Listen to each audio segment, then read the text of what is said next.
Some movement in the front office is happening at the Indiana Fever. The team announcing a former Dallas Wings executive will now be the general manager. So I certainly wasn't, thinking of this as an option at the point in my career where I am, but I'll say Mel Raines is a good recruiter. I'm going to have her help me with some free agents. Good to be here. Good to see some familiar faces.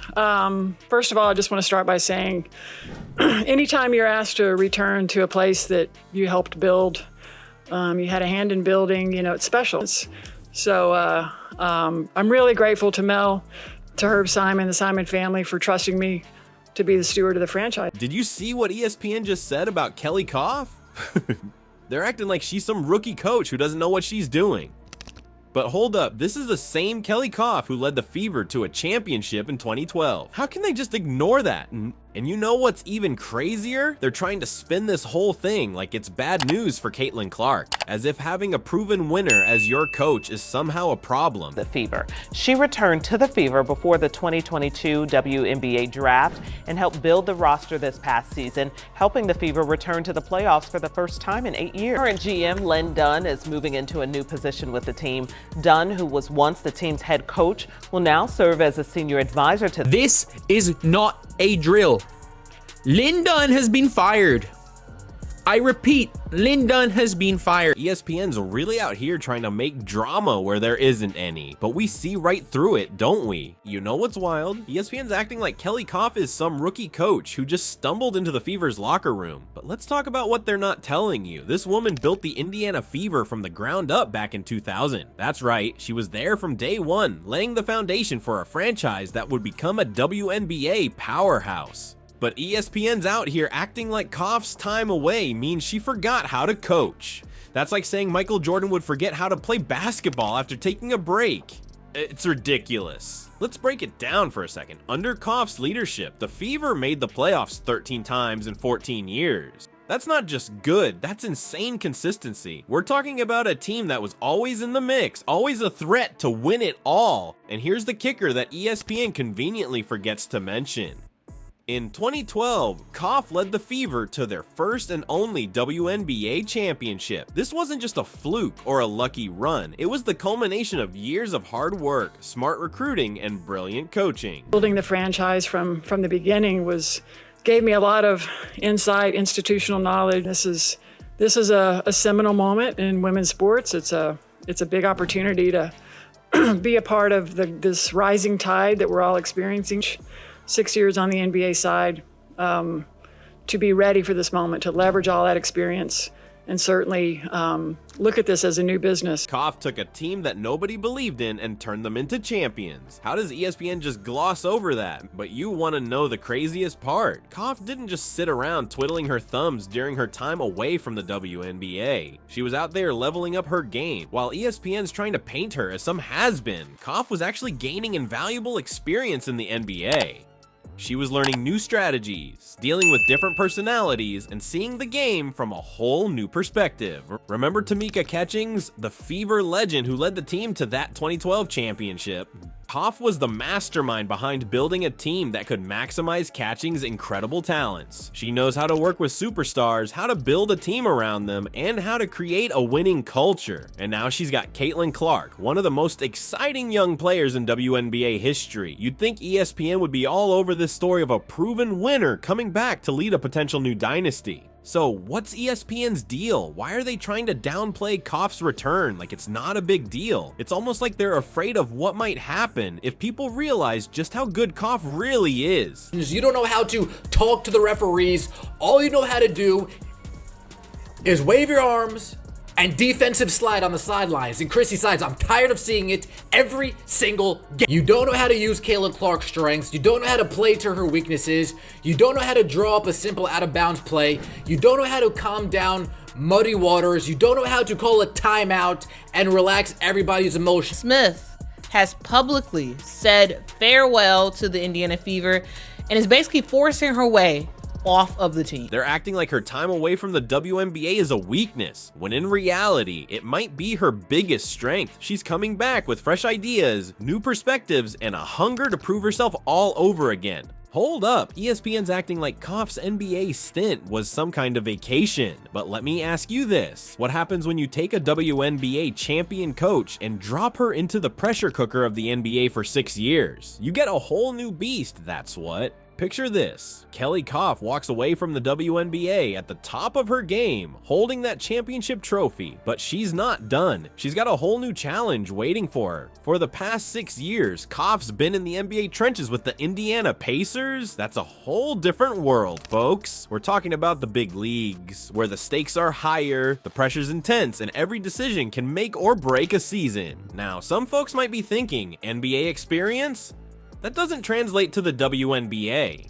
But come on, that's like saying a chef can't cook in a different kitchen. It's still basketball, people. And Koff?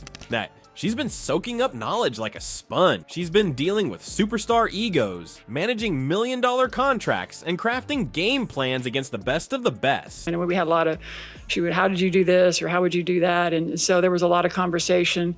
Probably towards the end of the Fever season, we had a casual conversation here. Yeah, I mean, first of all, I would talk to Lynn quite a bit. I would say she would text or call me all the time. I mean, being in management, going from coaching into management, Allison had told her she was going to be leaving. And she said, hey, well, would you think about coming back and being serve as the leader and help us get pointed in the right direction? You want to know what Koff really learned in the NBA?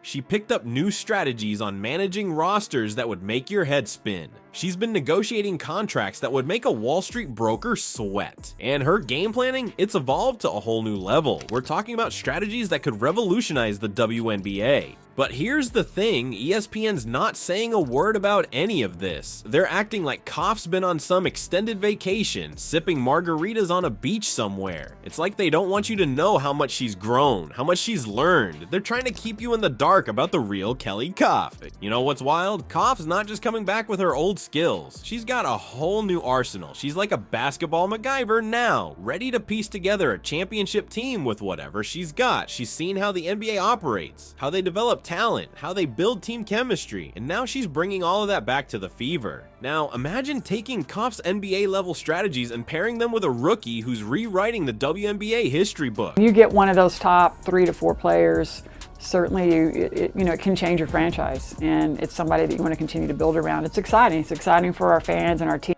That's exactly what's happening with Caitlin Clark. But there's a catch. Some folks are worried. They're asking if Koff can handle a player of Clark's caliber.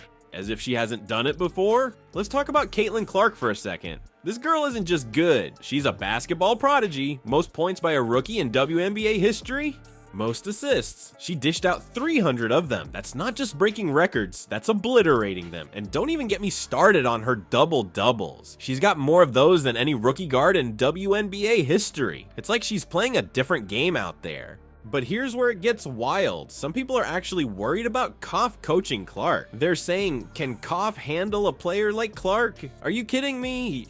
This is the same Kelly Koff who built a team around Tamika Catchings. Remember her? One of the greatest WNBA players of all time. Koff knows how to work with superstars. She's been doing it her whole career. And you know what's even crazier? Clark isn't even the only star on this team. Koff's got Aaliyah Boston, who's tearing it up in the front court. And don't forget about Kelsey Mitchell, the veteran who's been holding it down for 7 years. This isn't just a team, it's a powder keg of talent waiting to explode. But here's what's really blowing my mind. ESPN's not saying a word about how this could be the start of a WNBA dynasty. They're so busy trying to create drama that they're missing the biggest story in women's basketball. Koff's not just thinking about next season, she's planning for years of dominance. She's got the experience, she's got the talent, and now she's got the opportunity to build something truly special. You want to know how Clark and Koff are proving the haters wrong? Just look at the scoreboard, look at the sold out arenas, look at the way other teams are scrambling to figure out how to stop them. This isn't just a good team, this is a team that's changing the game, and as the Fever's success skyrockets, there's an elephant in the room nobody's talking about. What if ESPN's negative coverage isn't just just bad reporting, but part of a calculated plan. The real story behind their spin is about to blow your mind. You've seen it, right? Every time Caitlin Clark breaks another record, every time she packs another arena, ESPN's right there with a big old bucket of cold water. It's like they've got some kind of bizarre allergy to good news. But here's the thing, this isn't just some rookie mistake or a case of sloppy journalism. No, this feels deliberate.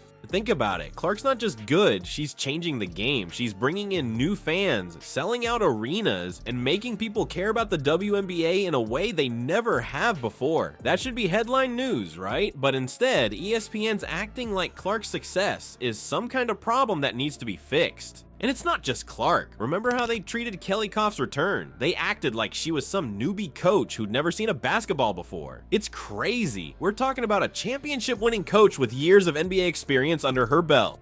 But ESPN, they're out here acting like Koff's biggest achievement was finding the locker room. But here's where it gets really wild. The more ESPN tries to bring Clark and Koff down, the more fans are rallying behind them. It's like every negative story, every backhanded compliment is just adding fuel to the fire. People are starting to see through the spin and they're not having it. So what's ESPN's deal? Why are they so determined to rain on the Fever's parade? It's almost like they're afraid of what happens if the Fever actually become a powerhouse. Are they worried about losing control of the narrative, or is there something bigger going on behind the scenes? You've got to wonder what ESPN's really trying to protect here. Are they tied up with other teams or players? Is there some kind of backroom deal we don't know about? Or are they just so stuck in their old ways that they can't handle seeing the game change right in front of their eyes? Alright, let's wrap this up. Kelly Koff and Caitlin Clark aren't just proving ESPN wrong, they're rewriting the whole playbook. You've got a championship coach with NBA experience teaming up with a rookie who's breaking records left and right. That's not just a good team, that's a recipe for greatness. So here's the real question. Are you gonna let ESPN tell you what to think, or are you gonna watch history unfold with your own eyes? Because mark my words, this Fever team isn't just playing for this season. They're building something special, something that could change women's basketball forever. Keep your eyes on Indiana, folks. This season's about to be one for the history books. And trust me, you don't want to miss a single moment of it.